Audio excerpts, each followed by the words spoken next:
in recent times. So it's important to begin to mainstream capital market affairs in economic affairs in this country. If you look at the 2018 budget, Professor, no mention of the capital market there. Professor Uwaleke, the Economic Recovery and Growth Plan is a 140-page document. You won't find it. But if you look at Malaysia, for example, take the budget of Malaysia 2018.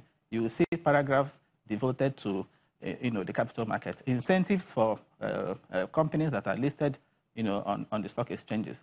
So these are the kinds of things we need to see here.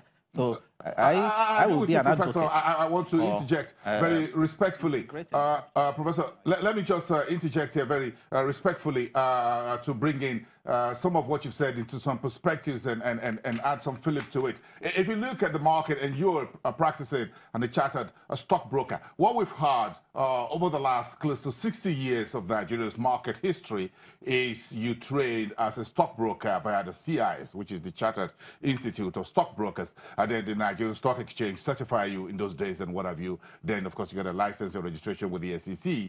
Now we're bringing the academia into the front end of this conversation. And if you look at the market over the last 10, 20 years in which you've seen the boom and the bust of the market, what do you think the missing link really was? Was it about information, or was it about education, or about what? Yes, of course, it's normal for a market to have boom and bust cycles. But what is important is that if a market is undergoing a bust cycle, it shouldn't be prolonged. In the last, of course, the whole story of our market, you could say, started in 1960 with the Nigerian Stock Exchange. Then the Lagos Stock Exchange. Of course, it was renamed Nigerian Stock Exchange in 1977. The Capital Issues Commission, later metamorphosed into the Securities and Exchange Commission in 1979. But of course, the market didn't really witness any major, shake until the financial crisis of 2008-2009, where we saw a sudden, plunge of, market capitalization. But again, the market also picked up, very well following a recapitalization that was done in 2005, the banking sector, recapitalization. So it's been up and down, yes, no doubt. But of course, you also know that the recession had a negative effect on the capital market. When the economic recession came, all market indices also plunged. So if you're talking about the missing link, if we had a more robust market, okay, it would have been a lot easier for the market to withstand some of these shocks. The market is over concentrated, as you know. There are just a few firms that are controlling the market capitalization. The market is not reflective of the major sectors that are driving the economy. We don't find major oil and gas companies, listed on that market. Shell, for example, is not, a listed company. We don't find telecom companies are not there. Thank God, MTN will soon be listing. Even the agri sectors, apart from Okomo Oil and Presco and a few others, you don't have agri sector, represented. And these are sectors that are really contributing, more to GDP. So the capital market in Nigeria today is not yet in a position to really make significant contribution, to the growth of this economy, and that's because of this some of these weaknesses I pointed at. Look at if you look at the market cap of the stock exchange, or total market capitalization, including bonds, equities, exchange traded funds. If you take all the totality, that's about $80 billion. And if you compare that to our GDP, let us even use the rebased figure of 510. That's less than 20% of GDP.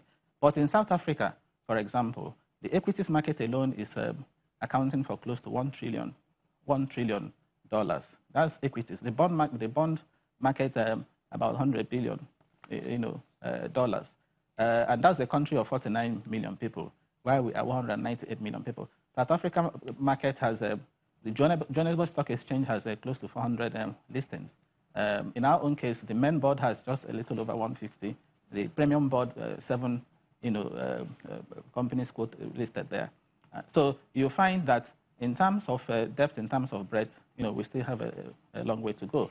Professor, products-wise, the traditional products are still dominant. Equities and bonds. We have about ETFs. But of course, in places like South Africa, you have derivatives, and in some other economies, we are benchmarking. India and so on. There are derivatives that are being traded. So these are the kinds of things I would like to see happen in this market going forward. Professor, we have about a minute to wrap up this conversation. We thank you for your time. But the final question is this, and you have about 1 minute to answer that. What will be the first major work you'll be doing now that you are the first indigenous produced professor of the capital markets? What will you be doing first now that you are a full professor? Yes, as a foretaste of what is about, what my work as a foretaste, I'm organizing a colloquium on the capital market that'll be coming up later this month. The acting DG of SEC will be speaking at that colloquium. The DG of Deputy Governor of Central Bank, Dr. Ojen, and I will also be speaking. The theme of the colloquium is fiscal and monetary policies in deepening the capital market. How can we marry fiscal and monetary policy? How can we bring them together to strengthen the capital market? That is what that colloquium will be all about. I also intend to, run, and my university will be favorably disposed towards that, given the kind of vice chancellor I have, an Institute for Capital Market Research. We're going to set up an Institute for Capital Market Research to really, conduct researches in the capital market. Apart from that, I will be encouraging, joint researches, and that's very important, between the academia, members of the academia, scholars in the universities, and the practitioners. The problem should come from the practitioners.